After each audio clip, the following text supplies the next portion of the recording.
लिए सपने निगाहों में, खरा हूँ तेरी राहों में। लिए सपने निगाहों में, खरा हूँ तेरी राहों में। जिंदगी आ रहा हूँ मैं, जिंदगी आ रहा हूँ मैं। गुड इवनिंग, कैसे हो आप सब? मुझे पता है आप सब बहुत अच्छे हो।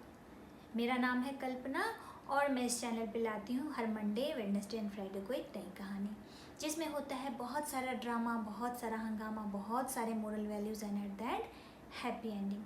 मैं आज एक ऐसी कहानी लेके आई हूँ जिसमें ज़िंदगी के बहुत सारे फ़लसफ़े हैं, बहुत सारा मज़ा है। तो चलिए कहानी को सुनते हैं। लेकिन अगर आप सबने मेरे चैनल को सब्सक्राइब नहीं किया है तो प्लीज़ सब्सक्राइब बटन दबा दें, बेल आइकन भी दबा दें, क्योंकि आने वाले वीडियोस के नोटिफिकेशन आपको मिल जाए। और आपको कहानी कैसी लगती है, एंजॉय कर रहे हो मेरी कहानी को, तो प्लीज़ कमेंट सेक्शन में भी लिख दो, है ना। चलो कहानी को सुनते हैं। बहुत प्राचीन समय पहले की बात है। एक राजा अपने राज्य में बहुत अच्छा शासन कर रहा था।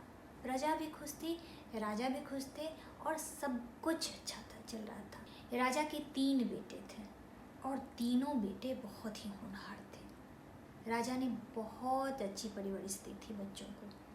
शस्त्र शास्त्र सब विद्याएं सिखाई थी, धनुष विद्या, तलवारबाजी, मल्ल युद्ध, सब कुछ।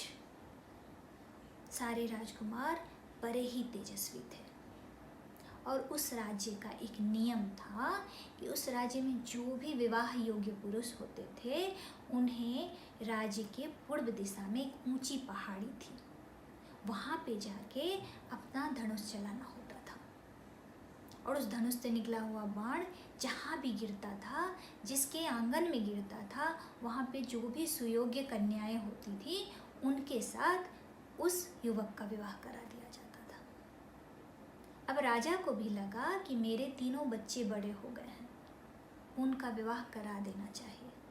तो राजा ने एक सभा बुलाई और सभा में ये घोषणा कर दी कि मेरे तीनों पुत्र पूर्व दिशा में जो पहाड़ी है वहाँ पर जाके अपना तीर चलाएंगे, और जिसका तीर जहाँ जिस दिशा में जाके गिरेगा, जिसके हाथ लगेगा, मतलब जिस कन्या के हाथ लगेगा, उनके साथ उनका विवाह कर दिया जाएगा। राजा ने तीनों पुत्रों को आदेश दिया कि जो मैंने कहा है उसका पालन हो।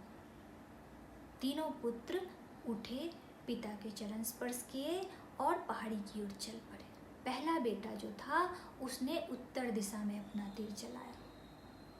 दूसरा बेटा जो था उसने पश्चिम दिशा में अपना तीर चलाया। और छोटा बेटा जो था, जिसका नाम था इवान, वो बड़ा ही बहादुर था, बहुत ही सुंदर था, बहुत ही तेजस्वी था। उसने पूर्व दिशा में अपना तीर चलाया और तीनों बेटे वापस नगर को आए और राजा को बताया कि हमने किस दिशा में अपना अपना तीर चलाया है। और पिता से आशीर्वाद लेके वो अपने तीर की खोज में, यानी कन्या की खोज में निकल पड़े। बड़ा बेटा जो था उत्तर की दिशा में जा रहा था। कुछ ही दूर चलने के पश्चात उसका तीर एक सौदागर के घर में गिरा था और राजकुमार ने अपनी बात कही। सौदागर को तो पहले से पता था, क्योंकि राजा ने तो घोषणा की थी। तो सौदागर ने अपनी बेटी से राजकुमार का विवाह विधिवत कर दिया और राजकुमार के साथ अपनी पुत्री को राजमहल भेज दिया। दूसरे बेटे का तीर एक बनिया के घर में गिरा। बनिए ने खुशी खुशी अपनी बेटी का विवाह राजकुमार के साथ करा दिया और बेटी और दामाद को खुशी खुशी राजमहल की तरफ विदा कर दिया। अब बचा छोटा बेटा राजकुमार इवान। वो अपने तीर की खोज में पूर्व दिशा की तरफ निकल पड़ा।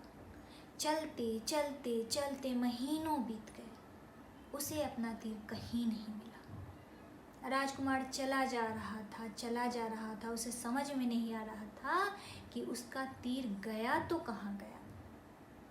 और अंततः वो एक समुद्र के किनारे पहुँच गया। समुद्र के विशालता को देख के इवान ने सोचा, इस विशाल समुद्र में अगर मेरा तीर गया है तो मैं इसे ढूंढ नहीं सकता हूँ। अब मुझे राजमहल लौट जाना चाहिए, मेरा तीर मुझे नहीं मिलेगा। ऐसा सोच के राजकुमार नगर की ओर मुड़ता है। तभी पीछे से एक आवाज आती है, राजकुमार क्या तुम इसे ही ढूंढ रहे हो? तो राजकुमार पलट के देखता है, समुद्र के किनारे में एक बड़ा सा बेंग जो फीमेल की आवाज में बात कर रही थी, अपने मुंह में तीर को लिए चली आ रही थी। तो राजकुमार ने कहा, हाँ मैं इसी तीर को ढूंढ रहा था, ये तीर मुझे दे दो। तो बेंग ने कहा, ऐसे कैसे दे दूं? घोषणा के अनुसार ये तीर मेरे हाथ लगा है और अब मैं तुमसे विवाह करने को सज्ज हूँ। मुझे अपनी विवाहता बनाओ, अपने राजमहल लेके चलो। राजकुमार ने कहा, तुम एक जानवर हो, मैं एक मनुष्य हूँ, हम दोनों का विवाह संभव नहीं है, इसलिए तुम पानी में लौट जाओ और मेरा तीर मुझे वापस कर दो। उस फ्रॉग ने कहा, कैसी बात कर रहे हो राजकुमार, तुम अपने पिता के कहे हुए वचन का उल्लंघन कर रहे हो। तुम्हारे पिता ने तो कहा था ना कि जिसके हाथ भी वो तीर लगेगा उससे तुम्हारा विवाह होगा। उन्होंने ये तो नहीं कहा था कि अगर जानवर के हाथ लगेगा तो उससे तुम्हारा विवाह नहीं होगा। राजकुमार ने बहुत देर तक तर्क वितर्क किया, लेकिन वो जो फ्रॉग थी वो राजकुमार से ज़्यादा होशियार थी, उसकी बुद्धि बहुत तेज थी और राजकुमार ने उसे अपना पत्नी बनाना स्वीकार कर लिया। तो राजकुमार ने कहा, वो सब तो ठीक है, लेकिन मैं तुम्हें राजमहल कैसे ले जाऊं? मैं तो घोड़े पे सवार होके आया हूँ ना, और तुम तो बेंग हो, मैं तुम्हें कैसे ले जाऊं? तो उसने कहा, ये कोई बहुत बड़ी समस्या नहीं है, तुम मुझे रुमाल में बांध लो, अपने कुर्ते के जेब में डाल लो और मुझे ले चलो।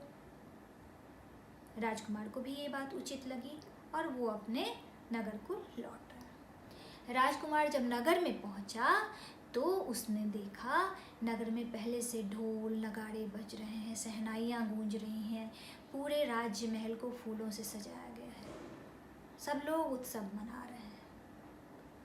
राजकुमार महीनों बाद लौटा था, उसे बड़ा आश्चर्य हुआ कि नगर में हो क्या रहा है। तो उसने एक आदमी को रोका और पूछा, क्या हो रहा है यहाँ पे?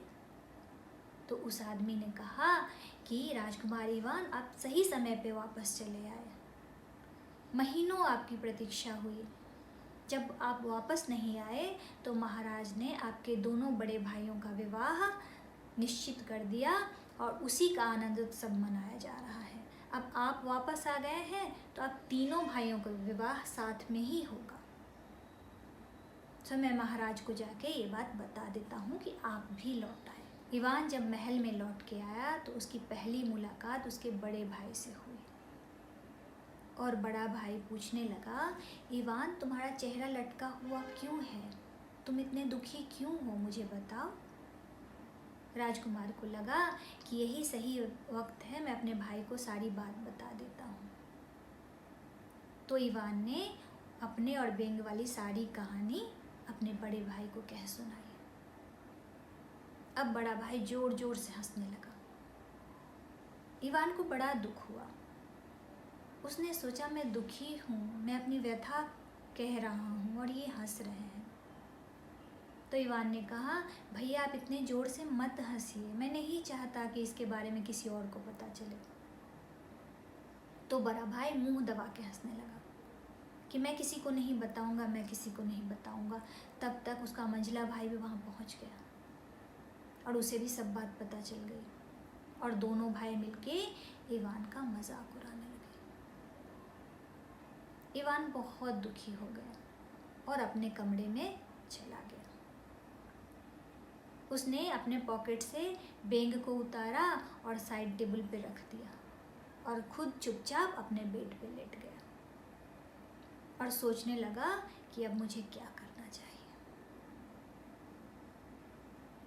ये कहानी बहुत लंबी है, जितनी लंबी है उससे ज़्यादा इंटरेस्टिंग है।